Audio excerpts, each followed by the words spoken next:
예수님을 따르다 보면 여러 가지 실패와 낙심을 경험하게 되죠. 저도 그렇거든요. 머리로는 제법 제가 예수님을 사랑한다고 생각하는데 마음이 따르지 않을 때가 있고요. 또 제법 마음을 먹고 임했던 사역들이 생각처럼 풀리지 않을 때, 그럴 때 원인을 제가 아닌 다른 대상에서 찾기도 하고, 또 지나고 나보면 결국 저에게 있었다는 것을 알게 되기도 합니다. 저만 그런가요? 신앙생활을 오래 해온 분들일 분일수록 복음 때문에 주님을 사랑하게 되면 자연스럽게 그분을 사랑하는 행위가 나온다는 말에 머리로는 이해가 되는데, 현실 속에서는 뭔가 나에게 비춰보면 좀 그렇지 않은 것 같아서, 내가 잘 믿고 있는 게 맞나? 아니면 원래 그런 거는 없는 건가? 라는 여러 가지 질문이 드는 것이 사실인 것 같아요. 예전에 한 청년이 이런 얘기를 했던 게 기억납니다. 이런 얘기를 지금 여기서 나눠도 돼야 될지 모르겠는데, 이찬수 목사님의 설교를 듣다가 한번 그런 생각이 들었대요. 목사님이 워낙 이제 여러 간증들을 얘기하시고 막 이제 깨달은 걸 얘기하시니까 정말로 그게 사실이냐고 정말 사실이냐고 묻고 싶었대요. 왜냐하면 아마도 그 친구는 자기에선 그런 것이 도통 경험되지 않기 때문에 그런 질문을 했던 것 같아요. 우리 신앙생활엔 실패와 낙심이 있죠. 그런 면에서 오늘 본문은 우리에게 도움이 됩니다. 저는 오늘 다 읽지는 않았지만 22장 71절까지를 두고 말씀을 준비했는데요. 크게 세 사람을 중심으로 이야기가 진행됩니다. 먼저 예수님을 배신한 가룟 유다, 그리고 예수님을 부인한 베드로, 그리고 모두에게 배반당한 예수님입니다. 저는 먼저 앞선 두 사람의 실패를 통해서 무엇이 불신앙인지 함께 나눠보고, 그리고 마지막으로 참된 신앙이 무엇인지 함께 나눠보기 원합니다. 첫 번째 주제인데요. 이익이 있을 때만 따르고 싶은 건 불신앙이다 라는 겁니다. 일본의 작가 기시미 이치로가 그 신뢰와 신용은 다르다고 얘기했습니다. 그러니까 신용은 조건이 달린 거죠. 어떤 것이 있을 때, 조건이 있을 때 신용하게 되죠. 그런데 신뢰는 조건이 없는 거라고 말합니다. 조건이 없이 누군가를 믿는 것, 그게 신뢰라고 했어요. 다른 사람을 신뢰하는 게 그런 면에서 훨씬 더 어렵죠. 왜냐하면 위험 부담이 있으니까요. 맞아요. 그러면 그는 이렇게 말합니다. 신뢰는 자칫 배신당하거나 상처를 입을 수 있기 때문에 위험 부담이 있지만, 만약 그게 겁이 나서 인간 관계 속으로 우리가 들어가지 못한다면 누구와도 깊은 관계를 맺지 못하고 결국 행복에 이를 수 없다. 내가 상처받을까 봐 두려워서 상대를 신뢰하기를 주저앉는다면 우리는 결국 깊은 관계로 나갈 수 없다라는 거죠. 유다는 예수님을 신용했지만 예수님을 신뢰하진 않았습니다. 그래서 3년 반이나 따랐지만 깊은 관계의 기쁨을 누리지 못했어요. 그의 마음은 늘 건조했습니다. 그래서 예수님을 열심으로 사랑한다고 찬미하는 베드로와 사도 요한 같은 제자들이 도통 이해가 되지 않았어요. 예수님이 특별한 데가 많은 선생님인 걸 알았습니다. 그런데 뭘 그렇게까지 오바를 하는가? 정말로 네가 그렇게 말한 것처럼 그렇게 느끼는 게 맞냐고 그렇게 아마 사석에서 묻고 싶었을 거예요. 그는 다른 제자들이 좀 가식적인 것 같고 또 아첨꾼처럼 느껴졌습니다. 그런 생각들이 쌓여가다 어느 날 자기도 제법 예수님을 알게 되었고 이 교회 공동체도 내가 알게 됐다는 생각이 들었을 때 더 이상 내가 여기서 배울 게 없다라는 생각이 들었어요. 그래서 예수님도 자신이 기대했던 것과 다른 분이었고 내 가치관과 전혀 다른 분이어서 계속 그분을 따르는 게 뭔가 마음이 불편해지는 일이 생기는 거예요. 그래서 돈을 받고 팔아 넘겼습니다. 선생님, 저는 당신을 더 이상 따를 이유가 없는 것 같습니다. 제가 당신을 따르는 건 여기까지예요. 누가복음 22장 6절에 보면요, 유다가 예수님을 넘겨줄 기회를 찾더라라고 나와 있는데 이 찾더라라는 표현은요, 매우 바라다, 원하고 바라다라는 뜻으로 번역할 수 있습니다. 그러니까 지금 그가 바라고 바란 일은요, 이제 자기에게 쓸모 없어진 예수님을 팔아 넘기는 거죠. 조금이라도 이윤을 남기는 거예요. 그걸 통해서. 거기까지가 예수님과의 동행이죠. 많은 기독교인들이요, 이처럼 예수님을 신용합니다. 혹시 내게 도움이 될까? 그런데 그런 목적을 우리가 첫 번째로 두고 우리가 교회를 다닌다면요, 우리는 결국 유다처럼 냉랭해진 마음을 경험하게 될 겁니다. 왜냐하면 신용의 관계에선 관계의 기쁨을 전혀 누릴 수 없기 때문이죠. 물론 이렇게 물을 수 있습니다. 그러면 이익을 전혀 고려하지 말고 예수님을 따르는 거죠? 그 말이 아니에요. 여러분, 이익을 고려하지 않는 것도 이익 때문에 따르는 것만큼이나 불신앙입니다. 왜냐하면 그분이 우리에게 유익이 되지 않는다고 우리가 생각한다는 건요, 그분이 하나님이 아니라고 우리가 생각하는 것과 같은 말이기 때문입니다. 팀 켈러가 이런 말을 했어요. 개인적인 이익을 전혀 기대하지 않고 하나님을 따른다면 그것은 사실 하나님을 따르는 것이 아니다. 우리가 이익이 있을 때만 따르는 것도 불신앙이지만 그분이 나에게 유익이 되지 않는다고 생각하는 것 또한 불신앙이죠. 신학자 팀 체스터가 우리의 모든 죄악된 행동과 부정적인 감정의 뿌리에는 하나님에 대한 진리를 믿지 않는 불신앙이 있다고 얘기했습니다. 그 진리가 뭐죠? 하나님께서 우리보다 우리의 유익을 더 구하시는 분이라는 것입니다. 그것을 불신하기 때문에 우리는 종종 손익을 계산한 뒤에 그분을 따르기로 결정하죠. 여러분, 자신의 신앙생활을 한번 돌아보십시오. 내가 이익만을 고려해서 따르고 있다고 한다면 그것은 불신앙입니다. 두 번째 주제입니다. 자신감으로 따를 수 있다는 확신 또한 불신앙이에요. 저는 자신감에 차서 이렇게 말하는 신학생을 본 적이 있습니다. 전에. 저는 예수님을 위해서 생명도 내어줄 수 있습니다. 저는 그분이 어디든 가라고 하시면 갈 수 있습니다. 제가 그 신학생에게 이렇게 말해주고 싶어요. 눈앞에 있는 사람도 사랑하지 못하면서 뭘 어디를 가느냐고, 지금 그 자리에서 자신이나 내어주라고요. 그 신학생이 지금 여러분 앞에 서 있는데 여러분도 제게 그렇게 말씀해 주십시오. 담임 목사님의 말씀처럼 총론에는 강한데 강론에는 형편이 없어요. 제 영어 이름이 피터거든요. 베드로예요. 정말 그래요. 베드로도요, 제자 중 한 사람이 배신할 것이란 것을 알고 그 예수님의 예고를 들었을 때 길길이 날뛰었어요. 모두 주님을 버린다고 해도 저는 결코 버리지 않겠습니다. 고맙죠. 그렇게 말해준 사람이 있다면. 만약에 저희 청년부에서 한 형제가 저한테 그렇게 말해준다면 저는 정말 고마울 것 같아요. 그런데 예수님은 베드로 또한 강론에 약하다는 것을 아셨습니다. 그래서 이렇게 말씀하셨죠. 네가 나를, 아마 웃으면서 얘기하셨을 것 같아요. 네가 나를 오늘 닭이 울기 전에 3번 부인하리라. 근데 베드로가 한마디 지지 않고 더 말하는 거예요.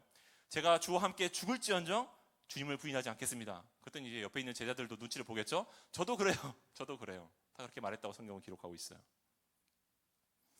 누가복음 22장 54절에서 62절까지를 보면요, 예수님이 순순히 병사들에게 잡히시는 것을 선택하자 베드로를 제외한 모든 제자들이 달아났습니다. 베드로가 뭐라고 생각했을까요? 거봐, 내가 뭐라고 했어? 나 빼고는 그렇게 할 사람이 없어 라고 생각했을 겁니다. 그는 예수님의 재판 받으시는 곳까지 따라갔습니다. 그런데 그곳에서 베드로 또한 예수님과 공범자로 함께 잡힐 뻔하자 자기도 모르게 당황하면서 예수님을 외면합니다. 3번이나요. 이 여자야, 나는 그를 알지 못한다. 나는 그와 상관이 없다고. 나는 네가 하는 말이 도대체 무슨 말인지 모르겠구나.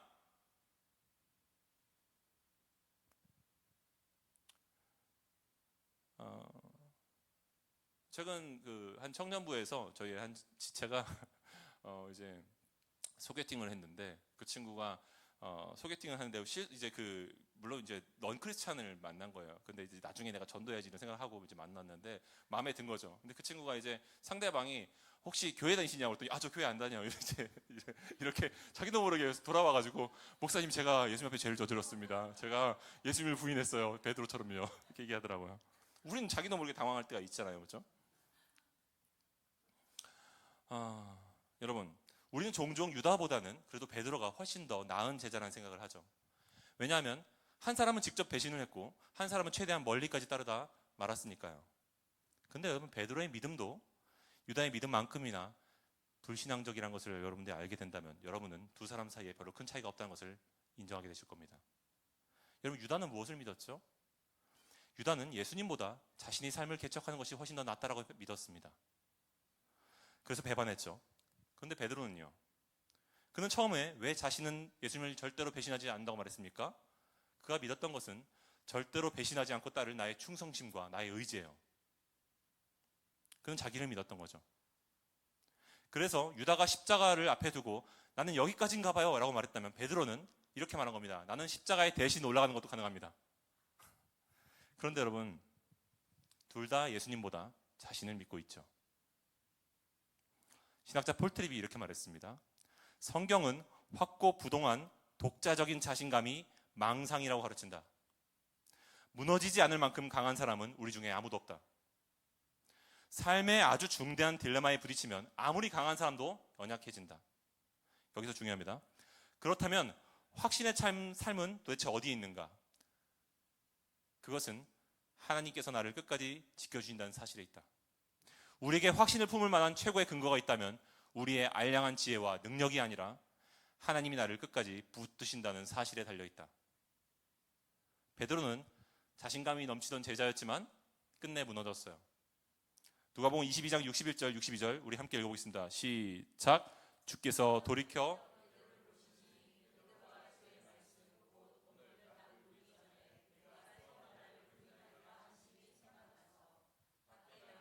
심히 통곡하니라. 그러면 참된 신앙이란 무엇이겠습니까? 마지막 주제로 넘어가죠.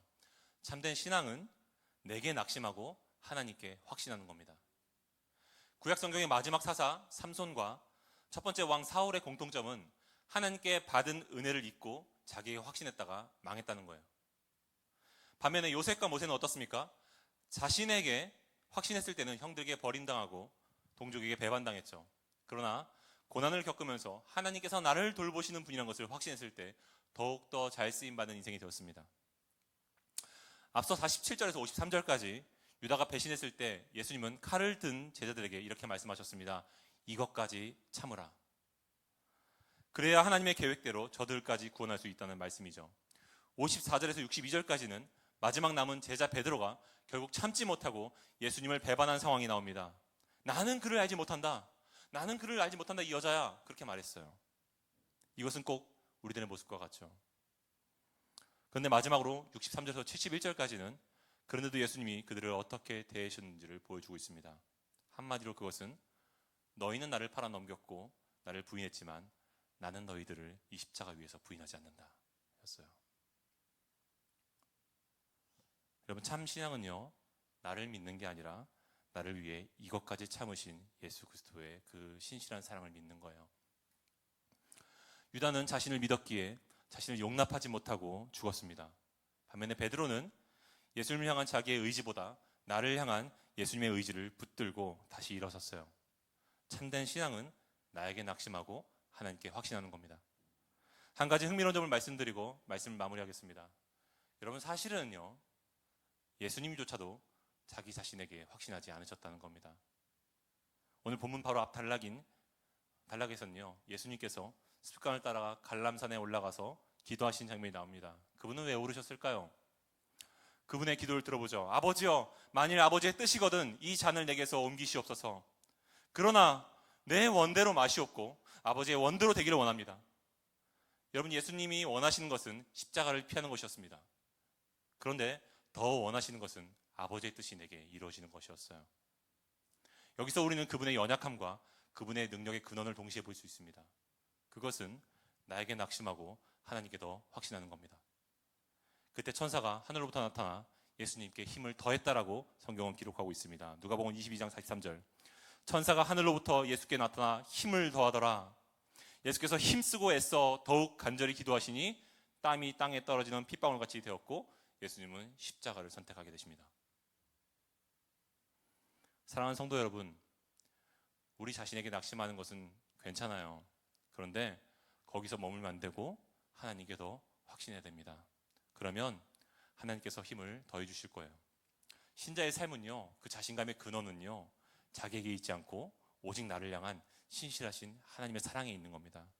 시편 46편의 기자도 지축이 뒤흔들리는 가운데도 내가 두려워하지 않는 이유를 자기 자신감에 찾지 않아요. 그는 이렇게 말합니다. 하나님은 우리의 피난처시요 힘이시니 그러므로 2절 땅이 변하든지 산이 흔들려 바다 가운데 빠지든지 바닷물이 솟아나고 뛰놀든지 그것이 넘침으로 산이 흔들릴지라도 우리는 두려워하지 아니하리로다. 하나님인 우리의 피난처시니 나의 힘이시니 내가 두려워하지 않는 거죠. 결론을 맺기 원합니다. 주 안에 사랑하는 성도 여러분, 우리가 이익이 있을 때만 주님을 따르지 않았으면 좋겠습니다. 뿐만 아니라 자신감 있게 내가 예수님을 따를 수 있다고도 말하지 않았으면 좋겠어요. 내가 지금 만약에 그렇게 말하고 있다면요, 내가 지금 다른 사람들보다 조금 더 상황이 나아서 그렇게 말할 뿐입니다. 조금 아까 나눈 것처럼 삶의 아주 중대한 딜레마를 우리가 부딪히면요, 아무리 강한 사람도 연약해요. 그래서 우리가 믿는 대상은 나를 향한 예수님의 신실함 외에는 어떤 것도 될 수가 없는 겁니다. 참된 신앙은 내게 낙심하고 하나님께 확신하는 거니까요. 그게 기독교 신앙이죠. 저는 사역을 하면서 종종 낙심합니다. 좀 더 잘하지 못하는 제가 부끄럽고, 말 실수하는 제가 부끄럽고, 꼼꼼하지 않은 제가 부끄럽습니다. 제가 사랑하는 청년들에게 좋은 사역자가 되어주고 싶은데 별로 그렇지 않은 것 같아서 낙심합니다. 그럴 때마다 제가 사실은 동종 담임 목사님을 찾아가서 상담을 요청하는데요. 오늘도 찾아갔어요. 어제 담임 목사님께 제가 오늘 설교 제목이 실패를 받아들일 때 은혜를 보게 된다인데, 목사님 제가 설교 준비가 너무 안 돼요. 실패할 것 같아요. 그랬더니 목사님 뭐라고 말씀하셨냐면, 삶을 관통한 설교네. 은혜가 있겠다 이렇게 말씀하시더라고요. 여러분, 감사한 것은요, 하나님이 이렇게 저렇게 저를 위로해 주시면서 제가 아닌 하나님께 더욱더 확신을 갖게 하신다는 겁니다. 최근 삶 속에서 하나님 앞에 무너짐을 경험한 분들이 계십니까? 부끄러움을 느끼시고 자기에게 실망한 분들이 계십니까? 제가 청년들과 요즘에 복음 중심반을 하면서 한 달간 또 신방을 하면서 많은 친구들이 이렇게 고백하는 걸 보았어요. 제가 하나님보다 사랑하는 게 참 많은 것 같아요. 제 안에 우상이 참 많은 것 같아요. 여러분, 후회는요, 나에게 낙심하는 겁니다. 그런데 왜 낙심하죠? 왜 실망하죠? 내 자신을 확신했기 때문이죠. 내가 이런 실수를 했다는 것을 내가 용납하지 못하는 겁니다, 스스로.